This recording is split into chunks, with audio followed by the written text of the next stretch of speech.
Welcome to Rainbow Rundown, where we cover entertainment and news stories from across the LGBT community. Mondays here on the Left of Str8 network. Enjoy the show. Welcome back to the Rainbow Rundown, our weekly recap of the top news and entertainment stories for the LGBTQ community that hit our hot button here at Left of Str8 Radio. It is Monday, October 23, 2023, and this is the AI team here as our humans take the day off to prepare for interviews and podcasts for the rest of the week. Be sure to subscribe to Left of Str8 wherever you listen, on YouTube, Spotify, iTunes, or your favorite podcast distributor. Alright, key up the programming, start the servers, and here is the first story from your friends at Left of Str8 Radio. We start out today in It Sometimes Doesn't Get Better news. October has National Coming Out Day, Spirit Day, and we mourn the senseless killing out in Laramie, Wyoming. Matthew Shepard's mom calls anti-LGBTQ bills a vicious attack 25 years after his murder. In an exclusive interview with Katie Couric 25 years after their son's death, Judy and Dennis Shepard reflect on his legacy and the state of LGBTQ rights today. Judy Shepard said she expected the climate for LGBTQ people to be better than it was 25 years ago, when her son Matthew was killed, but it's not. They're still being denied basic rights, the community is, and the absolute outward showing of hate again. It's just infuriating to me, Shepard said in an exclusive interview with Katie Couric on NBC's Today show. On October 6, 1998, Matthew, a 21-year-old student at the University of Wyoming in Laramie, went to an LGBTQ resource group meeting to plan a coming-out day event, and afterward he went to a bar, according to his father, Dennis. While there, Matthew met two men who pretended to be gay and invited him to a party in order to lure him out of the bar and to a remote area where they beat him, tied him to a fence and left him for dead. Matthew died in the hospital on October 12, and his death drew national attention to anti-LGBTQ violence and fueled the fight for hate crime legislation, which provides additional penalties for bias-motivated crimes. Over the last year, Republican state representatives across the country have introduced more than 500 bills targeting the LGBTQ community, and 84 of them have become law, according to the American Civil Liberties Union. The majority of bills propose to ban transgender student-athletes from playing sports on the teams that align with their gender identities, or prohibit minors from accessing certain transition-related medical care. Judy attributes the increasingly hostile climate in part to President Donald Trump's 2016 campaign, which she said made it more acceptable to publicly disparage minorities. She compared the surge of proposed legislation to efforts in 2004 to pass a federal ban on same-sex marriage. While Judy is optimistic in the long term, along with the wave of state bills there has been a surge of anti-LGBTQ demonstrations, with white nationalist groups showing up to public libraries where drag performers read to children, and several high-profile cases of fatal violence. Judy said that she and Dennis still share Matthew's story 25 years later, so people understand that it's still happening and they have the power to make the change. In 2009, Judy and Dennis stood alongside President Barack Obama as he signed the Matthew Shepard and James Byrd, Jr. Hate Crimes Prevention Act, which expanded the federal hate crime statute to include gender, gender identity, sexual orientation and disability. Judy said she and Dennis often talk about what Matthew would be doing if he were still alive.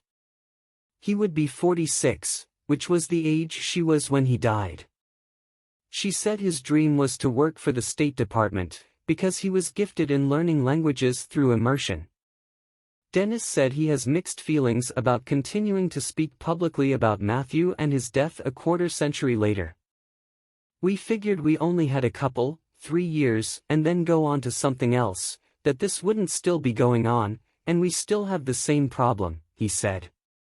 The couple founded the Matthew Shepard Foundation, an LGBTQ rights nonprofit, in 1998. We were getting ready to retire in 2015, and then the election of 2016 occurred, Dennis said. We still have to fight harder now to keep what we do have and to improve it for everybody around the country, and all the marginalized communities, because they're going after everybody. Judy added, I'm so tired of being angry. He had that coming news from out NBC. The former Florida lawmaker who sponsored the controversial law critics call, Don't Say Gay, was sentenced to 6 months in federal prison Thursday for defrauding a federal coronavirus relief loan program for small businesses. Former State Representative Joe Harding, a 36-year-old Republican, resigned in December after being charged with fraudulently obtaining more than $150,000 from the Small Business Administration in pandemic aid loans. He pleaded guilty in March to wire fraud, money laundering and making false statements in connection with COVID-19 relief fraud. The theft of any amount of taxpayer funds is inexcusable, said U.S. Attorney Jason Cootie in a news release. However, the defendant's deceptive acts of diverting emergency financial assistance from small businesses during the pandemic is simply beyond the pale. According to court documents, Harding made false statements to the Small Business Administration while applying for an economic injury disaster loan for one of his dormant business entities. After obtaining $150,000 in COVID-19 relief funds, prosecutors said Harding conducted 3 monetary transactions, each involving more than $10,000 in fraudulently obtained funds, a transfer to his joint bank account, a payment to his credit card and a transfer into a bank account of a third-party business entity. The Economic Injury Disaster Loan Program was designed to provide economic relief to small businesses experiencing a temporary loss of revenue. Harding became nationally known last year over his sponsorship of a law that forbids instruction on sexual orientation and gender identity in kindergarten through 3rd grade, as well as material that is not deemed age-appropriate. In another well-deserved victory, a federal judge has upheld an injunction on Montana's ban on drag performances, saying he believes the law is likely unconstitutional. It would infringe upon Americans' right to free speech and expression. The plain text and history of the law's passage also shows evidence of anti-LGBTQ+ animus, he ruled. Montana's law was the first in the country to specifically ban drag performers from reading to kids. In addition to explicitly prohibiting drag story hour in public schools and libraries, it also says no sexually oriented or obscene performances, which Republicans have been using as code for any drag, can take place in public places where children are present. No evidence before the court indicates that minors face any harm from drag-related events or other speech and expression critical of gender norms, U.S. District Court Judge Brian Morris wrote in his ruling. He said how the law was written would disproportionately harm not only drag performers, but any person who falls outside traditional gender and identity norms. A transgender woman, 2 bookstore owners, and an educator who teaches in historical costumes sued the state in July to overturn the law. Morris had already issued an injunction to prevent the state from enforcing the law that allowed the state's pride festivals and parade to continue like normal. Similar laws in Tennessee and Florida have also been blocked. Texas laws banning drag have also been overturned or stayed recently. Resurfacing in religious zealot news and a reminder to stay away from Texas, Brother Duncan Urbanek, a new independent fundamental Baptist, new IFB, preacher at the Steadfast Baptist Church in Watauga, Texas, has said that the government should criminalize homosexuality and shoot all homosexuals in the back of the head. In a recent sermon, Urbanek cited the infamous Bible verse of Leviticus, chapter 20, verse 13. If a man also lies with mankind as he lies with a woman, both of them have committed abomination, they shall surely be put to death, their blood shall be upon them. The Bible teaches that being a FA***OT is a crime, Urbanek says. It's a crime against society. Police should arrest them, criminals should be put in jail, to be charged with a crime, and they should go to court. Evidence should be used against them, and they should be convicted and guilty of death. If you're going to follow the Bible's prescription, the city, town would be throwing rocks at them until they die. These homos are worthy of death, they should be charged in a lawful assembly, and the government should execute them. The government should line them up and shoot them in the back of their head. Says Urbanek out of one side of his mouth, while out of the other side. He also commented that pastors like him and his colleagues are often taken out of context for citing this Bible verse and are accused of personally wanting to kill gay people when, in fact, they're just quoting the Bible and, we want them all to die. We just want them dead. There is no Bible verse about using guns to shoot gay people. This sort of rhetoric isn't new for Urbanek and the pastors of the New Independent Fundamentalist Baptist, IFB, religious movement. Steadfast Baptist Church, one of the most vicious anti-LGBTQ+ hate groups in the nation, and its leaders have called for the execution of gay men in publicly celebrated tragedies that killed members of the LGBTQ+ community. New IFB isn't affiliated with any mainstream Baptist denomination, although both Baptist and New IFB teachings exhibit anti-LGBTQ+ bigotry, anti-Semitism, and misogyny. While Baptists merely condemn queer people to hell, New IFB goes a step further, calling for the execution of LGBTQ+ people. In sports ball news, nearly 2 years after publishing an op-ed opposing trans women's inclusion in elite women's sports, Diana Nyad has reversed her stance. Ahead of the release of a new biopic starring Annette Bening and Jodie Foster based on her quest to become the first person to swim from Cuba to Florida without a shark cage, Nyad has been named one of Out Magazine's 2023 Out 100. But as the magazine notes, Nyad argued in a February 2022 opinion piece for the Washington Post that while trans athletes should be celebrated, she did not believe trans women should be allowed to compete against cisgender women. She now says she regrets the harm that essay may have caused. I have come to understand that the science is far more complex than I thought, she tells Out.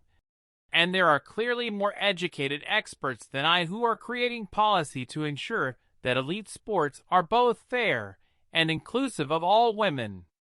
I regret weighing in on that conversation and any harm I may have caused. To her point, among the hundreds of anti-LGBTQ+ bills that have been introduced by Republican lawmakers in state legislatures across the country in recent years, many have targeted transgender young people's right to participate on school sports teams that align with their gender identity. In some states, like Florida and Ohio, those bills have included provisions requiring invasive physical examinations for any student whose gender identity might come into question. I am today firmly on the side of inclusion, Nyad says. Trans women athletes deserve our utmost respect. I stand with them in the world of sports and in the fight for full equality for all trans people. We are all sisters and siblings under the blue sky, and we should all have equal opportunities to play the sports we choose, the sports we love. As we get into the last full week of spooky season, our next story is truly scary. In a new Hulu series, 5 fabulous ghost hunters are truly living for the dead. The series from Kristen Stewart and the team behind Queer Centric follows 5 paranormal experts as they give haunted spaces spiritual glow-ups. Thanks to reality shows like the long-running Ghost Hunters series, which aired its 16th season this year, paranormal work has had a particularly heteronormative image for the last few decades. But the new, cheekily named Hulu series, Living for the Dead, which is narrated and executive produced by Kristen Stewart, is serving up supernatural storytelling with a different kind of hair-raising look, courtesy of its 5 fabulous ghost hunting stars. Emmy-winning Queer Centric producer Rob Eric, who serves as an executive producer on Living for the Dead, recalled initially being approached about the idea. A call was made to us that said Kristen Stewart wanted to talk about a show idea, and she got on and said, "Wouldn't it be fun if we could do something different, like gay ghost hunters?" And we were like, "Gay Scooby Doo. We're in," Eric said during a junket with the cast, ahead of the full season release Wednesday. In the series, the queer ghost hunters take a road trip across the country, hitting the scenic highways of the American Southwest and weaving their way up to the Great Lakes region, to make overnight visits at 8 allegedly haunted locations. Armed with an array of skills, including psychic sense, witchy ways, and equipment expertise, the paranormal professionals give the spaces a kind of spiritual glow-up by communing with the ghosts that haunt their dwellings and the living that inhabit them. Some of the locations, like a sprawling former sanatorium in Kentucky called Waverly Hills and the Lemp Mansion in St. Louis, are apparently well known in the paranormal community. But others, like a modern Arizona mansion with a cagey young owner and a Las Vegas strip club overseen by a protective matriarch, are more off the ghost hunting grid. But they're all, according to the show's stars, verifiably infested with otherworldly beings. To find the right people to represent the LGBTQ contingent of ghost hunters, which is smaller than one might think, according to Hernandez, the show's producers used a casting approach they developed for the original Queer Eye, which premiered in 2003. Essentially, after whittling down thousands of applications to a smaller collection of finalists, they brought the top contenders to Los Angeles to watch how they interacted with each other off-camera and to test out their skills. One of the most important things about casting is to not always be in the casting, but to rather step back a little bit from it and see who's talking to each other when they're not on camera, who's vibing, Eric said. Eric acknowledged that a reality series about the woo-woo, as Bay and some of the cast amiably described paranormal work, may not be everyone's cup of tea. But he also said that seeing people commune with ghosts isn't entirely the point. Instead, like their Queer Eye counterparts, it's witnessing the experts' particular brand of empathy, not to mention their obvious fabulousness. The paranormal can be very divisive in terms of, "Oh, I don't watch that, because it's paranormal," or, "I watch it because it is paranormal." "This show you should watch because the characters are so interesting," Eric said. And give my regards to Broadway News. At 54 Below, Emmy Award winner and Broadway veteran Jay Rodriguez returns home to the NYC stage after 17 years with his new cabaret show, A Thousand Sweet Kisses, chronicling his hilarious journey through love, sex, and relationships. Each night will feature a different special guest duetting I'll Cover You from the musical Rent with him. Best known as the culture guy in the groundbreaking original Queer Eye, theater audiences first met Jai at the age of 18 when he played Angel in Rent, making him the youngest person ever cast in a leading role in that show. Since then, Jai has become a regular fixture in TV and film, featuring special guest Claiborne Elder Company, The Gilded Age on October 26th, Orphe, Tony Award and Grammy nominee, Legally Blonde, on October 27th, and Dan Amboyer, Younger, Uncoupled, on October 28th. The performance on October 27th will also be live-streamed. For tickets and more information, you can go to the website www.54below.org. And finally in the rundown today, although Left of Straight Radio founder Scott Fullerton is bummed he missed the cut again, he's thinking he made it up to 107 this year. Haha, it's that time of year again.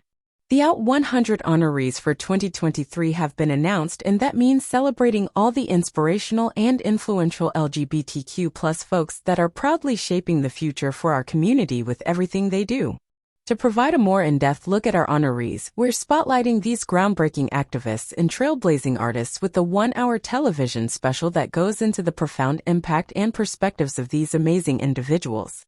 Learn more about all the Out 100 honorees during this TV special, especially the local LGBTQ+ leaders. Out.com and ABC-owned television stations have collaboratively chosen to represent select metropolitan areas. Because of their significant impact and commendable stories, these representatives are a part of the Out 100 list, furthering an initiative to uplift LGBTQ+ stories and contributions impacting us on a local scale. With this collaboration between Out and ABCOEV, the Out 100 TV special will be airing across the ABC-owned television station, streaming, and digital platforms.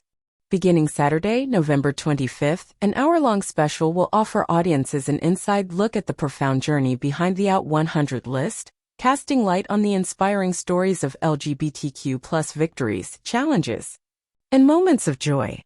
Get ready for a television experience that honors the best of our community when the Out 100 TV special airs on November 25th. See below for details on how to watch. Thank you for listening to this week's Rainbow Rundown from our talentless AI team here at Left of Str8 Radio. Here's what we have in store for you this week ahead. Tomorrow, Tuesday, we have 5 Questions With, where we bring back our friends we interviewed last week for 5 final, usually silly questions for them to ponder. It's fun and quirky, and be sure to listen in. On Wednesday, Scott is joined with his friend Jonny from the Queer Centric on another episode of Bears of a Certain Age, the lifestyle talk show for gay men approaching 50 and up in the bear and chub communities. Thursday, Scott has 2 interviews with some of his favorite returning guests. Fantastic and talented couple Emerson and Blake McIver are back to catch up and talk about the amazing projects they have been a part of recently, and then our friend Artie O'Daly is back teasing the brand new season 2 of his hit web series, Bad Boy. And Friday, we finish up the spooky season month with 2 great interviews. First up is our returning friend Michael Varrati, who is an amazing writer, director, and podcaster in the horror realms and the occasional Christmas movie. And finally, for the first time on the Left of Str8 show, an amazing writer, Mike Zara is on to tell us about one of my favorite shows he worked on, an upcoming business where he merges the worlds of writing, toys, and entertainment. Give this episode a 5-star rating and tune in next Monday for more LGBTQ news and entertainment from the AI team here at Left of Str8 Radio.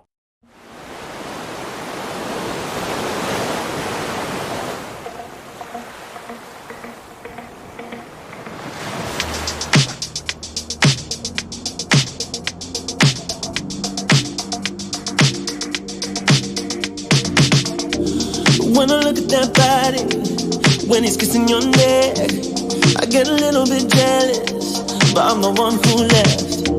I know it's been a few years now, and you moved on. I guess I want what I can, and I want you back.